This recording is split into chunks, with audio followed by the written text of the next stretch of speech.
सूरज चांद रहेगा, तेरा नाम रहेगा। नीम का पत्ता कड़वा है, जितेंद्र आवाज बड़वा है, नीम का पत्ता कड़वा है, जितेंद्र आवाज बड़वा है। जितेंद्र आव्हाडने कृत्य केलेलं आहे पूर्ण महाराष्ट्रात नव्हे पूर्ण भारतामध्ये बहुजन समाज हादरलेला आहे। कारण की यांच्या पोटात वेगळा असतात आणि होटात वेगळा।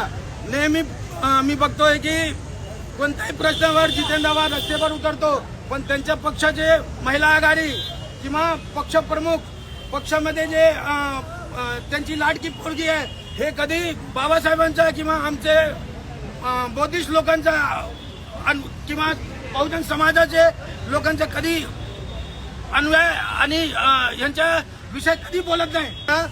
मनुस्मृती दान करायचे असतील तर दोन्ही उपमुख्यमंत्री आणि मुख्यमंत्रीनं जाळावे, मग आमच्या समाजाला कुठेतरी वाटेल की खरोखर तुम्ही आंबेडकरी अनुयायी आहात किंवा आमच्या लोकांवर तुमचं प्रेम आहे।